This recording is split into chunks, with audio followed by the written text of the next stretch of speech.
మళ్ళీ గుండాగర్దీ చేయడానికో రౌడిజం చేయడానికో అలాంటి భావన మళ్ళీ ఉంది. మీకు తెలుసు కదా, రౌడిజానికి గుండాలకి గుండాగర్దీలకి బయటపడితే మన రాజకీయాలకు వస్తాం. కేసులు పెడతాం, వస్తే 29లో మేము అంతు చూస్తామంటే మీరు రావాలి కదా. మీరు ఎలా వస్తారో మేము చూస్తాం. నాకు వారి మీద, వైసీపీ నాయకుల మీద ఈరోజు చెప్తున్నాను, మొదటి నుంచి చెప్తున్నాను, వ్యక్తిగతంగా నాకు ఎవరి మీద కక్ష ఉండదు. మనస్ఫూర్తిగా నా గుండెల మీద ఆత్మసాక్షిగా చెప్తా, నాకు ఎవరి మీద కోపం ఉండదు. కానీ మీరు సగటు మనిషిలో, ఈ దేశంలో ఉన్న సగటు మనిషికి, సగటు మధ్యతరగతి మనిషికి, సగటు రైతుకి, సగటు యువకుడికి, సగటు యువతకి మీరు కనుక భయభ్రాంతుల్ని క్రియేట్ చేస్తే దాన్ని ఎదుర్కొనే కదా ఇక్కడ దాకా వచ్చాం. మీకు 151 సీట్లు వచ్చినప్పుడు కదా, నేను 2 చోట్ల ఓడిపోయినప్పుడు కదా మేము ఎదుర్కొని బలంగా నిలబడింది.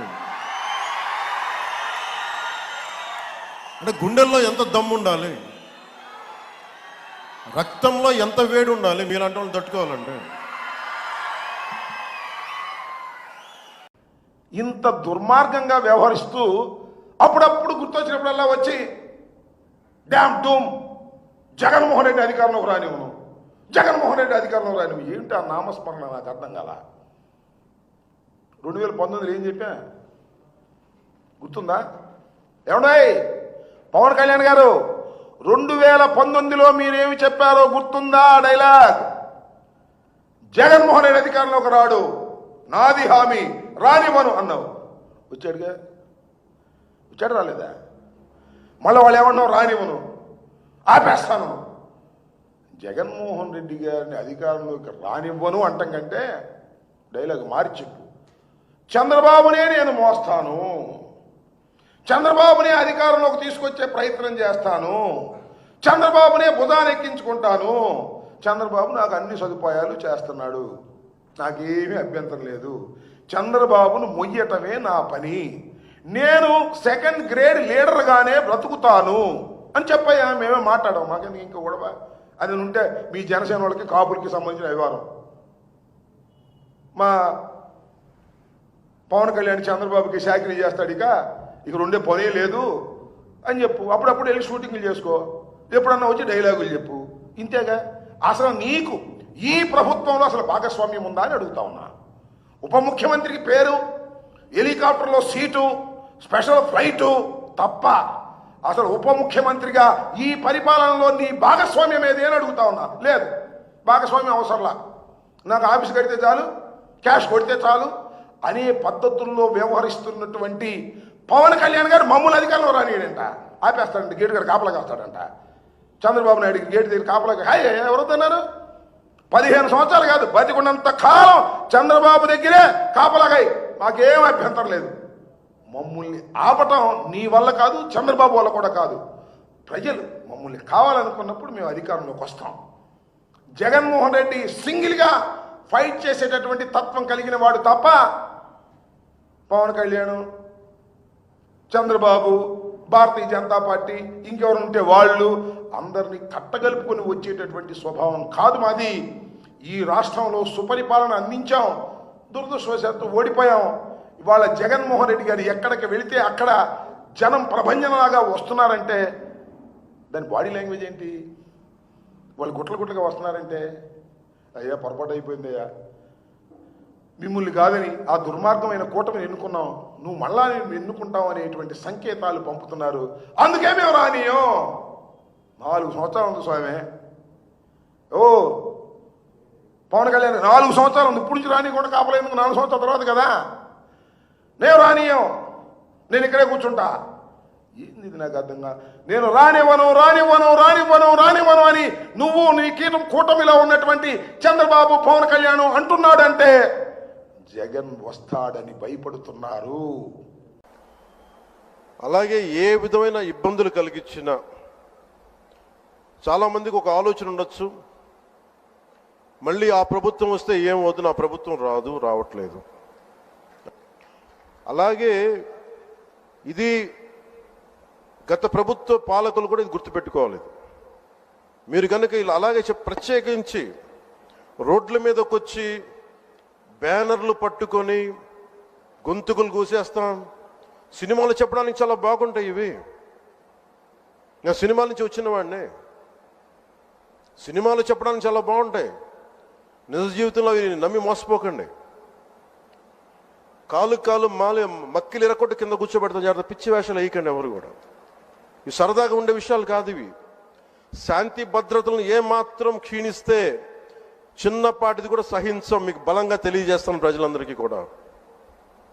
పిచ్చి పిచ్చి మాటలు మాట్లాడకండి ఎవరు. సరదాగా లేం మేము ఇక్కడ. చాలా దెబ్బలు తిని వచ్చాం ఇక్కడ దాకా, చాలా దెబ్బలు తిని వచ్చాం.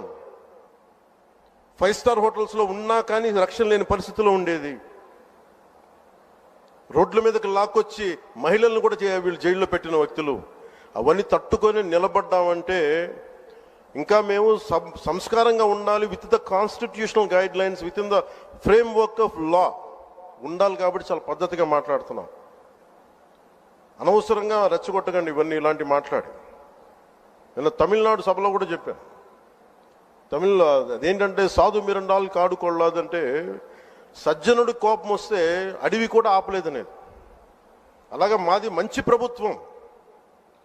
నారా చంద్రబాబు గారి నాయకత్వంలో ఉన్న కూటమి ప్రభుత్వం మంచి ప్రభుత్వం, మెతక ప్రభుత్వం కాదు. ఇది సమర్థవంతమైన ప్రభుత్వం, అభివృద్ధి చేసే ప్రభుత్వం, కానీ మెతక ప్రభుత్వం కాదు. ఇది పిచ్చి వేషాలు వేసే తొక్కి నారా తీస్తాం, గుర్తుపెట్టుకోండి. ఇది సంస్కారం ఎందుకంటే సినిమా డైలాగులు చెప్తే సహించాం. మొన్నటిదాకా నువ్వేం చెప్పావే? సినిమా డైలాగులు కాదు, ఆయన ఎవరో రపాన్ని పెట్టుకున్నాడు. ఇలాంటి సినిమా డైలాగులు మేము సహించాం. నువ్వు ఎందుకు సహిస్తావు? ఏ సినిమా అది? పుష్ప సినిమా డైలాగ్ నువ్వు సహించవు. పుష్ప సినిమా హీరో నువ్వు సహించవు. ఎందుకంటే సూపర్ హిట్ అయిన సినిమా కదా అది, నీకు ఇష్టం లేదు.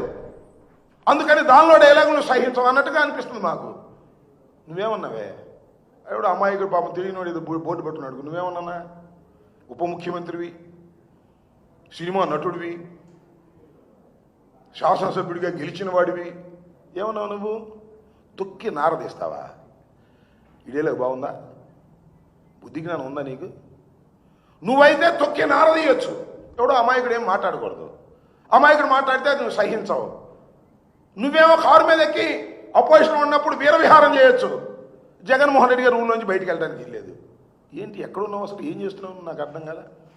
అసలు కన్సిస్టెంట్గా నువ్వు జరుగుతున్నటువంటి విషయాలు నీకు తెలుసా నేను అడుగుతా ఉన్నా. మీ జిల్లాలో, కాకినాడ జిల్లాలో రైతులు, ధాన్యపు రైతులు డబ్బులు లేక రాక 1000 కోట్లు సుమారుగా రోడ్డు మీద ఎక్కారు. పట్టించుకున్నావా? అది నీకు పట్టదు. నీ స్పెషల్ ఫ్లైట్ దొరికితే చాలు, హైదరాబాద్ వెళ్ళిపోతావు, షూటింగ్ చేసుకుంటావు, వచ్చేస్తావు. ఏం జరుగుతుందో రాష్ట్రంలో తెలియదు నీకు. చంద్రబాబు నాయుడు స్క్రిప్ట్ ఇస్తే చదువుతావు, అంతేగా. నేను ఒక మాట చెప్తాను, నేను సీరియస్గా చెప్తున్నా. చంద్రబాబు నాయుడు డబ్బులు పంపిస్తుంటే తీసుకోవట్లా నువ్వు? బ్యాగులు లోకేష్ పంపిస్తుంటే నీ ఫీడింగ్ అంతా ఎక్కడి నుంచి వస్తుంది? ఖచ్చితంగా చెప్తాను, కాదని చెప్పమను.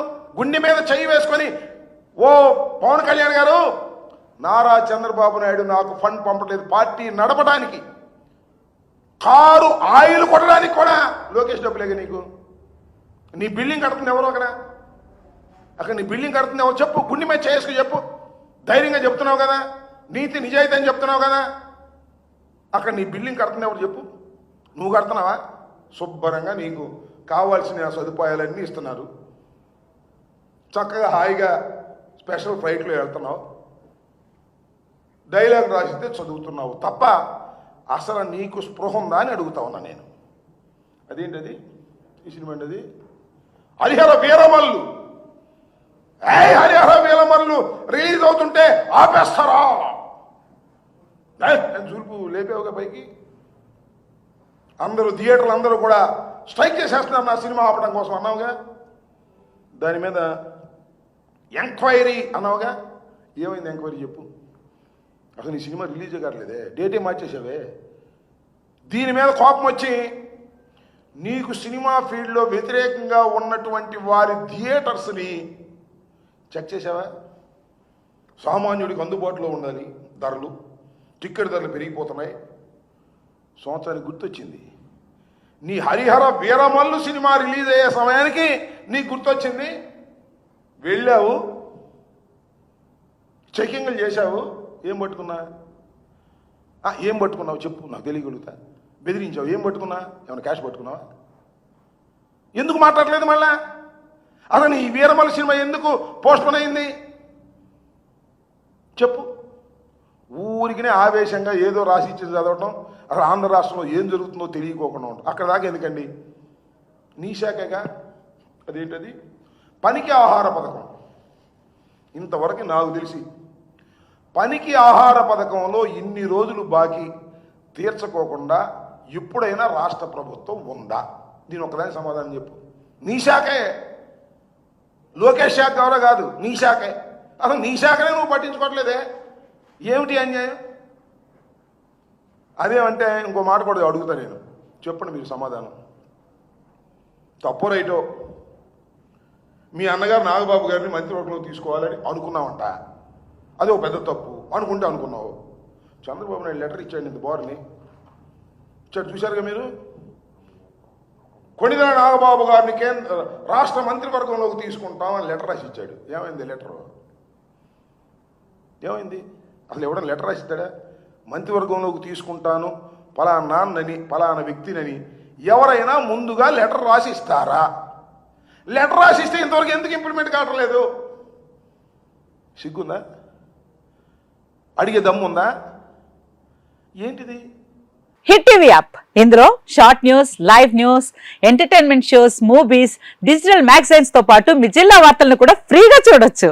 ఇంకెందుకు ఆలస్యం, వెంటనే హిట్ టీవీ యాప్ ని డౌన్లోడ్ చేసుకుని ఫ్రీగా ఎంటర్టైన్మెంట్ పొందండి. Hit TV app. Hit TV app. Please download hit TV app. Hit TV app ని ఫ్రీగా డౌన్లోడ్ చేసుకొని ఎంజాయ్ చేయండి. మీకు నచ్చిన ఎంటర్టైన్మెంట్ కోసం హిట్ టీవీ యాప్ ని ఫ్రీగా డౌన్లోడ్ చేసుకొని ఎంజాయ్ చేయండి. హిట్ టీవీ యాప్ ని డౌన్లోడ్ చేసుకుని ఆస్వాదించండి, ఆశీర్వదించండి. ఇంతమంది సెలబ్రిటీలు హిట్ టీవీ యాప్ ని డౌన్లోడ్ చేసుకోండి అని చెప్తున్నారంటే ఎంత మంచి యాప్ ఆలోచించండి. అమెరికా అమెరికా అమెరికా అమెరికాలో చదవాలనుకునే వాళ్ళకి విశ్వసనీయమైన పేరు మన శౌర్య కన్సల్టెన్సీ. UK లో 1 year masters. UK లో 1 year masters. 2 years work permit up to 5 years visa. Contact Saurya Consultancy. Contact 89851 89851.